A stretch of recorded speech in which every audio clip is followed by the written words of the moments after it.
Hi friends, എല്ലാവർക്കും നല്ല എക്കണോമിക്സിൻ്റെ മറ്റൊരു വീഡിയോയിലേക്ക് സ്വാഗതം. ഇന്നത്തെ വീഡിയോയിൽ നമ്മൾ ഡിസ്കസ് ചെയ്യാൻ പോകുന്നത് ഇൻഫ്ലേഷൻ എന്ന് പറയുന്ന ടോപ്പിക്കാണ്. ടൈപ്സ് ഓഫ് ഇൻഫ്ലേഷൻ, അതിൻ്റെ എഫക്ട്സ്, അതിൻ്റെ പ്രോസസ്സ്, അതുപോലെ തന്നെ അതിൻ്റെ പോളിസി മേക്കിംഗ് എങ്ങനെയാണ്, അതൊക്കെയാണ് ഇന്നത്തെ വീഡിയോയിൽ ഡിസ്കസ് ചെയ്യുന്നത്. സോ ഇതിൻ്റെ നോട്ട്സ് ഞാൻ ടെലഗ്രാമിൽ ഇട്ടിരിക്കുക. അപ്പോൾ ടെലഗ്രാം ചാനൽ ലിങ്ക് ഡിസ്ക്രിപ്ഷൻ ബോക്സിൽ കൊടുക്കുന്നതാണ്. സോ നമുക്ക് വീഡിയോയിലേക്ക് കിടക്കാം. ഓക്കെ, ഫസ്റ്റ് നമുക്ക് ഇൻഫ്ലേഷൻ എന്താണെന്ന് നോക്കാം. General rise in price of over time, അതായത് നമ്മുടെ എക്കോണമിയിലെ ജനറൽ പ്രൈസ് ലെവലിൽ ഉണ്ടാകുന്ന ഒരു സസ്റ്റൈൻഡ് റൈസിനെയാണ് ഇൻഫ്ലേഷൻ എന്ന് പറയുന്നത്. അത് ഇറ്റ്സ് ഓവർ ടൈം, അതായത് ഈ ഒരു നമ്മുടെ ഗുഡ്സ് ആൻഡ് സർവീസസിന്റെ പ്രൈസിന്റെ ലെവൽ ഉയരുന്നത്, അത് ഇറ്റ്സ് ഓവർ എ ടൈം ആണ് ഈ ഇൻഫ്ലേഷൻ എന്ന് പറഞ്ഞ് സൂചിപ്പിക്കുന്നത്. ഇത് കൂടുതലായിട്ട് എഫക്ട് ചെയ്യുന്നത് പർച്ചേസിങ് പവർ ഓഫ് മണി, ആളുകളുടെ പർച്ചേസിങ് പവറിനെയാണ് ഇത് കൂടുതലായിട്ടും എഫക്ട് ചെയ്യുന്നത്. അതുപോലെ തന്നെ കോസ്റ്റ് ഓഫ് ലിവിങ് ഇതുവഴി ഇൻക്രീസ് ചെയ്യും. പിന്നെ സേവിങ്സ്, ഇൻവെസ്റ്റ്മെന്റ്സ്, എങ്ങനെ എക്കണോമിക് സ്റ്റെബിലിറ്റീസ്, ഇങ്ങനെയുള്ള പല കാര്യങ്ങളും ഇത് അഫക്ട് ചെയ്യുന്നു.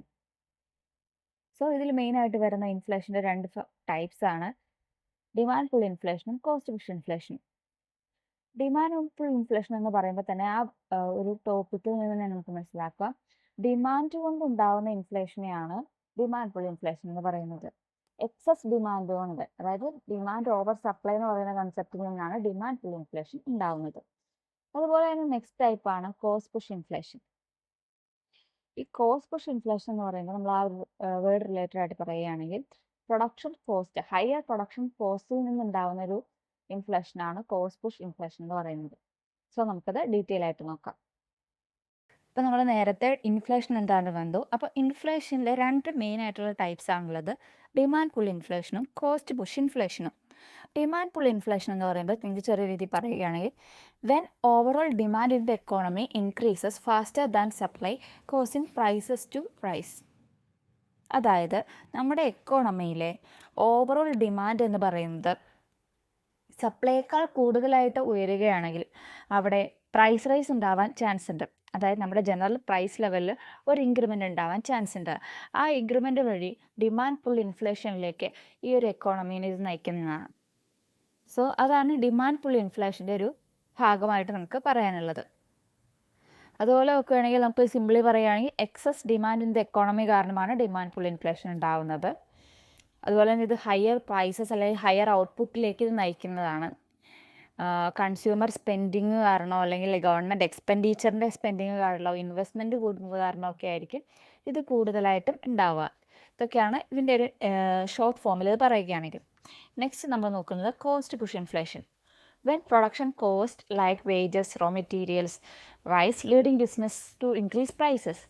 അതായത് കോസ്റ്റ് ഭാഗമായിട്ട്, കോസ്റ്റിൻ്റെ പാർട്ടായിട്ട് നോക്കുകയാണെങ്കിൽ പ്രൊഡക്ഷൻ കോസ്റ്റുകൾ ഇൻക്രീസ് ചെയ്യുക, വേജ് കൂടുന്നത് വഴി അല്ലെങ്കിൽ റോ മെറ്റീരിയൽസിൻ്റെ പ്രൈസ് കൂടുന്നത് വഴി ഒക്കെ പ്രൊഡക്ഷൻ കോസ്റ്റുകൾ കൂട്ടാൻ വേണ്ടിയിട്ട് ബിസിനസ്സുകൾ നിർബന്ധിതരാകുന്നു. അപ്പോൾ ആ ഒരു സമയത്ത് ഈ ഒരു എക്കോണമീനെ ഇത് കോസ്റ്റ് പുഷ് ഇൻഫ്ലേഷൻ എന്ന് പറയുന്ന ഒരു അവസ്ഥയിലേക്ക് ഇതിന് കൊണ്ടുപോകുന്നതാണ്.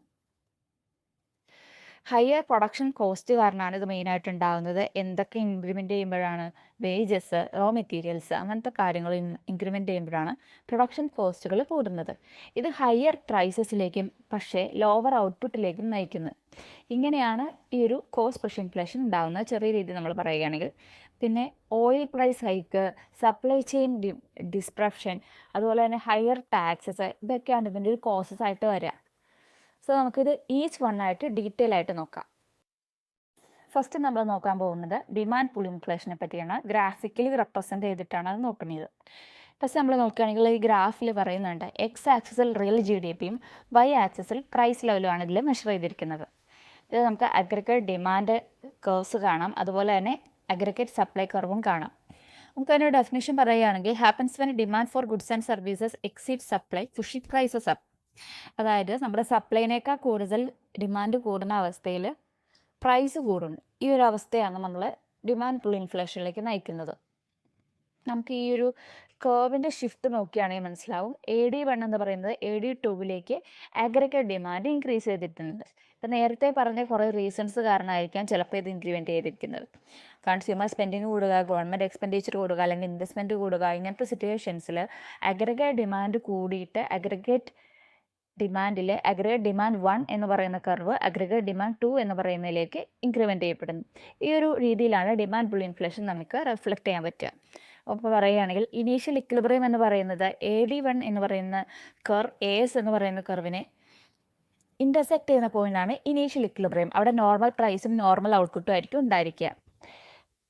പക്ഷേ നേരത്തെ പറഞ്ഞ ഏതെങ്കിലും ഒരു സാഹചര്യം കൊണ്ട് അഗ്രിഗേറ്റ് ഡിമാൻഡ് എന്ന് പറയുന്നത് അഗ്രിഗേറ്റ് AD1 നിന്ന് AD2 ഇൻക്രിമെൻ്റ് ചെയ്യുന്ന സമയത്ത് അവിടെ എന്തൊക്കെ കാരണമാവാം? ഹയർ സ്പെൻഡിങ് ആവാം, ഹയർ ഇൻവെസ്റ്റ്മെൻ്റ് ആയാം, ഗവൺമെൻറ് എക്സ്പെൻഡിച്ചർ കൂടുന്നുണ്ടാകുക. ഇങ്ങനെയുള്ള റീസൺ കൊണ്ട് AD1 നിന്ന് AD2 ഡിമാൻഡ് കർവ് ഷിഫ്റ്റ് ചെയ്യുന്നു. അപ്പോൾ അവിടെ ന്യൂ ഒരു ഇക്വിലിബ്രിയം ഉണ്ടാകുന്നു. AD2 ASനെ ഇൻ്റർസെക്ട് ചെയ്യുന്ന പോയിൻ്റാണ് ന്യൂ ഇക്വിലിബ്രിയം ആയിട്ട് നമുക്ക് പറയാൻ പറ്റുക. അവിടെ എന്താണ്? ഹയർ പ്രൈസ് ലെവലും ഹയർ GDPയും ഉണ്ടാകുന്നത്. ഈ ഒരു സിറ്റുവേഷൻ ഇൻഫ്ലേഷൻ എന്ന് പറയുന്നൊരു സിറ്റുവേഷനിലേക്ക് നമ്മുടെ എക്കോണമിയെ നയിക്കുന്നു. ഇത് സിംപ്ലി ഈ ഗ്രാഫിലൂടെ നമുക്ക് കാണിക്കാൻ പറ്റും. അപ്പം ഡിമാൻഡ് പുൾ ഇൻഫ്ലേഷൻ എന്ന് പറയുന്ന റെപ്രസെൻ്റ് ചെയ്യുന്ന ഒരു ഗ്രാഫാണ് ഇതിൽ കാണിച്ചിരിക്കുന്നത്. ഈ ഒരു സാഹചര്യങ്ങളുണ്ട്, പല റീസൺസ് ഉണ്ട്. ഈ റീസൺസ് കൊണ്ട് AD1 എന്ന് പറയുന്ന കർവ് AD2 ഷിഫ്റ്റ് ചെയ്യുകയും സപ്ലൈയേക്കാൾ കൂടുതൽ ഡിമാൻഡ് ഒക്യുർ ചെയ്യുന്ന സമയത്ത് ഹയർ പ്രൈസ് ലെവലും ഹയർ GDP ഉണ്ടാകുന്നു. അങ്ങനെ നമ്മുടെ എക്കോണമി ഇൻഫ്ലേഷനിലേക്ക് പോകുന്നു. ഈ ഒരു സിറ്റുവേഷനാണ് ഡിമാൻഡ് പുൾ ഇൻഫ്ലേഷൻ എന്ന് പറയുന്നത്. നെക്സ്റ്റ് നമ്മൾ നോക്കാൻ പോകുന്നത് കോസ്റ്റ് പുഷ് ഇൻഫ്ലേഷൻ ആണ്. ഡെഫിനേഷൻ നോക്കുകയാണെങ്കിൽ inflation cost by rising production കോസ്റ്റുകൾ. അപ്പോൾ പ്രൊഡക്ഷൻ കോസ്റ്റ് കൂടുന്നത് കൊണ്ട് ഇൻഫ്ലേഷൻ ഉണ്ടാകുന്നു. ഈ പ്രൊഡക്ഷൻ കോസ്റ്റ് കൂടാനുള്ള കാരണങ്ങളായിട്ട് നമുക്ക് പറയാൻ പറ്റുന്നത് വേജസ് കൂടുന്ന സാഹചര്യം, റോ മെറ്റീരിയൽസിൻ്റെ പ്രൈസ് കൂടുന്ന സാഹചര്യമൊക്കെ. ആ സമയത്ത് ബിസിനസ്സുകൾ എന്ത് ചെയ്യും? അവരുടെ പ്രൊഡക്ഷൻ കോസ്റ്റും കൂടും. അപ്പോൾ ആ സമയത്ത് അവിടെ ഉണ്ടാകുന്നൊരു എക്കോണമിയിൽ ഉണ്ടാകുന്ന ഒരു ഇൻഫ്ലേഷൻ എഫക്റ്റിനാണ് കോസ്റ്റ് പുഷ് ഇൻഫ്ലേഷൻ എന്ന് പറയുന്നത്. ഇതിൽ നമുക്ക് ഡയഗ്രമാറ്റിക്കലി റെപ്രസെൻ്റ് ചെയ്തിരിക്കുന്നുണ്ട്. അതുപോലെ തന്നെ എക്സ് ആക്സിസ് എന്ന് പറയുന്നത് റിയൽ GDPയും വൈ ആക്സിസ് എന്ന് പറയുന്നത് പ്രൈസ് ലെവലുമാണ് സൂചിപ്പിക്കുന്നത്. AS1 AS2 എന്ന് പറയുന്ന രണ്ട് സപ്ലൈ കർവ്സ് ആണുള്ളത്. പിന്നെ aggregate demand curve. Aggregate demand curve സാധാരണ പറയുന്നത് ഡൗൺവേർഡ് സ്ലോപ്പിംഗ് ആയിട്ടുള്ള ഒരു ഡിമാൻഡ് കർവാണ് കാണിക്കുന്നത്. ഇതിൽ AS1 എന്ന് പറയുന്നത് AS2 ഷിഫ്റ്റ് ചെയ്യുന്നു. ഹയർ കോസ്റ്റ് കാരണം ഇത് ഷിഫ്റ്റ് ചെയ്യുന്നു. ഫസ്റ്റ് ഇനീഷ്യൽ ഇക്വിലിബ്രിയം എന്ന് പറയുന്നത് AD ആൻഡ് AS1. ADയും AS1ഉം ഇൻ്റർസെക്ട് ചെയ്യുന്ന പോയിൻ്റാണ് ഫസ്റ്റ് ഇനീഷ്യൽ ഇക്വിലിബ്രിയം ആയിട്ട് വരുന്നത്. അവിടെ P1 എമൗണ്ട് ഓഫ് പ്രൈസ് ലെവലും Q1 amount of real GDP ആണ് സൂചിപ്പിക്കുന്നത്. കോസ്റ്റ് പ്രൈസ് ഇൻക്രീസ് ചെയ്യുന്ന സമയത്ത് ഈ സപ്ലൈ AS1 നിന്ന് AS2 ഷിഫ്റ്റ് ചെയ്യുന്നു. പിന്നെ ഉണ്ടാകുന്ന ന്യൂ ഇക്വിലിബ്രിയമാണ് ADയും അതുപോലെ തന്നെ AS2 മീറ്റ് ചെയ്തിട്ട് ഇൻ്റർസെക്ട് ചെയ്തിട്ടുണ്ടാവുന്ന പുതിയ ഇക്വിലിബ്രിയം. അവിടെ എങ്ങനെയാണെന്ന് വെച്ചാൽ ഹയർ പ്രൈസ് ലെവൽ P1 നിന്ന് P2 പ്രൈസ് കൂടുകയും ലോവർ ഔട്ട്പുട്ട് ഉണ്ടാവുകയും ചെയ്തു. Q1 നിന്ന് Q2 ഔട്ട്പുട്ട് കുറയുകയും ചെയ്തിരിക്കുന്നു. അപ്പോൾ പ്രൈസ് കൂടുകയും ഔട്ട്പുട്ട് കുറയുകയും ചെയ്തിരിക്കുന്ന ഒരവസ്ഥയാണ് ഇവിടെ വന്നിരിക്കുന്നത്. ഇങ്ങനെ ഉണ്ടാകുന്ന ഇൻഫ്ലേഷനാണ് നമ്മൾ കോസ്റ്റ് പുഷ് ഇൻഫ്ലേഷൻ എന്ന് പറയുന്നത്. ഇതിൻ്റെ റീസണായിട്ട് വരുന്നത് എന്തൊക്കെയാണ്? വേജസിൻ്റെ കൂടുമ്പോൾ, റോ മെറ്റീരിയൽസിൻ്റെ പ്രൈസ് കൂടുമ്പോൾ, ഇങ്ങനെയുള്ള സിറ്റുവേഷനിലാണ് കോസ്റ്റ് പുഷ് ഇൻഫ്ലേഷൻ ഉണ്ടാവുക. നെക്സ്റ്റ് നമ്മൾ നോക്കുന്നത് demand pull inflation, cost push inflation രണ്ട് രീതിയിൽ കമ്പയർ ചെയ്യും. ഫസ്റ്റ് വരികയാണെങ്കിൽ കോസസ് നോക്കാം. കോസസ് വരികയാണെങ്കിൽ ഡിമാൻഡ് പുൾ ഇൻഫ്ലേഷനിൽ എക്സസ് ഡിമാൻഡ് ഓവർ സപ്ലൈ, അതാണ് ഡിമാൻഡ് പുൾ ഇൻഫ്ലേഷൻ്റെ മെയിൻ കാര്യമായിട്ട് വരുന്നത്. കോസ്റ്റ് പുഷ് ഇൻഫ്ലേഷനിൽ വരികയാണെങ്കിൽ ഹയർ പ്രൊഡക്ഷൻ കോസ്റ്റ്. ഈ ഹയർ പ്രൊഡക്ഷൻ കോസ്റ്റ് ഉണ്ടാകുന്നത് വേജസ് ഇൻക്രീസ് ചെയ്യുമ്പോഴോ റോ മെറ്റീരിയൽസ് ഇൻക്രീസ് ചെയ്യുമ്പോഴോ ആണ്. റോ മെറ്റീരിയൽസിൻ്റെ പ്രൈസ് ഇൻക്രീസ് ചെയ്യുമ്പോഴോ ആണ്. നെക്സ്റ്റ് ഡിമാൻഡ് പുൾ ഇൻഫ്ലേഷനിൽ അഗ്രിഗേറ്റ് കർവ് ഷിഫ്റ്റ് ചെയ്യുന്നത് റൈറ്റ് വേർഡ്. AD1 നിന്ന് AD2 റൈറ്റ് വേർഡ് ഷിഫ്റ്റാണ് ഉണ്ടാകുന്നത്. കോസ്റ്റ് പുഷ് ഇൻഫ്ലേഷനിൽ ലെഫ്റ്റ് വേർഡ് ഷിഫ്റ്റാണ് ഉണ്ടാകുന്നത്. AS1 to AS2 എന്ന് പറയുന്ന അഗ്രിഗേറ്റ് സപ്ലൈ കർവ്സിൻ്റെ ലെഫ്റ്റ് വേർഡ് ഷിഫ്റ്റാണ് കോസ്റ്റ് പുഷ് ഇൻഫ്ലേഷനിൽ ഉണ്ടാവുക. നെക്സ്റ്റ് നോക്കുകയാണെങ്കിൽ demand pull inflation leads to higher prices plus higher output. എക്കോണമിയിൽ ഹയർ പ്രൈസസും ഹയർ ഔട്ട്പുട്ടും ക്രിയേറ്റ് ചെയ്യാണ് ഡിമാൻഡ് പുൾ ഇൻഫ്ലേഷൻ വഴി ഉണ്ടാവുക. അതേസമയം കോസ്റ്റ് പുഷ് ഇൻഫ്ലേഷനിൽ ഹയർ പ്രൈസസ് ഉണ്ടാവുകയും അതേസമയം ഔട്ട്പുട്ട് ലോവർ ആവുകയും ചെയ്യുന്ന ഒരു സിറ്റുവേഷനാണ് ഉണ്ടാകുന്നത്. ഡിമാൻഡ് പുൾ ഇൻഫ്ലേഷനിൽ increase consumer spending, government expenditure or investment. Consumer spending increase ചെയ്യുകയോ ഗവൺമെൻറ് എക്സ്പെൻഡിച്ചർ ഇൻക്രീസ് ചെയ്യുകയോ ഇൻവെസ്റ്റ്മെൻറ്റ് ഇൻക്രീസ് ചെയ്യുകയോ ചെയ്യുന്ന അവസ്ഥയിലാണ് ഡിമാൻഡ് പുൾ ഇൻഫ്ലേഷൻ ഉണ്ടാവുക. അതേസമയം ഇൻപുട്ട് കോസ്റ്റ് ഇൻക്രീസ് ചെയ്യും, സപ്ലൈ ഷോക്സ് ഉണ്ടാവുകയോ അല്ലെങ്കിൽ ടാക്സിൽ ഉണ്ടാകുന്ന ചേഞ്ചസ് ഒക്കെ കൊണ്ടാണ് കോസ്റ്റ് പുഷ് ഇൻഫ്ലേഷൻ കൂടുതലായിട്ട് ഉണ്ടാകുന്നത്. ഈ ഡിമാൻഡ് പുൾ ഇൻഫ്ലേഷൻ എന്ന് പറയുന്ന അവസ്ഥയിൽ എക്കോണമി എന്ന് പറയുന്ന ഒരു ഓവർ ഹീറ്റിംഗ് സിറ്റുവേഷൻ ആയിരിക്കും. അതായത് സ്ട്രോങ് ഡിമാൻഡ് അവിടെ ഉണ്ട്, അതായത് സപ്ലൈയേക്കാൾ കൂടുതൽ സ്ട്രോങ് ഡിമാൻഡ് അവിടെ ഉണ്ടാവുന്നതുകൊണ്ട് തന്നെ ഇക്കോണമി ഒരു ഓവർ ഹീറ്റിംഗ് അവസ്ഥയിലായിരിക്കും ഉണ്ടാവുക. കോസ്റ്റ് പുഷ് ഇൻഫ്ലേഷനിൽ എക്കോണമി എന്ന് പറയുമ്പോൾ ഫേസ് ചെയ്യുന്നൊരു സ്റ്റാഗ്ഫ്ലേഷൻ റിസ്ക് ആണ്. അതായത് ഇൻഫ്ലേഷൻ പ്ലസ് സ്ലോ ഡൗൺ ആയിട്ടുള്ളൊരു സിറ്റുവേഷൻ. എക്കോണമി സ്ലോ ഡൗൺ ഫേസിൽ അതും ഇൻഫ്ലേഷൻ എന്ന് പറയുന്നൊരു ഫേസ് ചെയ്തുകൊണ്ടിരിക്കുന്ന അവസ്ഥയാണ് പോസ്റ്റ് പുഷ് ഇൻഫ്ലേഷൻ എന്ന് പറയുന്നത്. Government and policy responses to inflation. ഇൻഫ്ലേഷന് വേണ്ടിയിട്ടുള്ള ഗവൺമെൻറ് അല്ലെങ്കിൽ പോളിസി റെസ്പോൺസസ് എന്തൊക്കെയാണെന്ന് നോക്കുകയാണെങ്കിൽ ഡിമാൻഡ് പുൾ ഇൻഫ്ലേഷൻ റിലേറ്റഡ് ആയിട്ട് പറയുകയാണെങ്കിൽ മോണിറ്ററി പോളിസി, ഫിസിക്കൽ പോളിസി. ഇതിൽ മോണിറ്ററി പോളിസി നോക്കുകയാണെങ്കിൽ ഇൻട്രസ്റ്റ് റേറ്റ് കൂട്ടുക, ബോറോവിങ് ആൻഡ് സ്പെൻഡിങ് കുറച്ചിട്ട് ഇൻട്രസ്റ്റ് റേറ്റ് കൂട്ടുന്ന ഒരവസ്ഥ.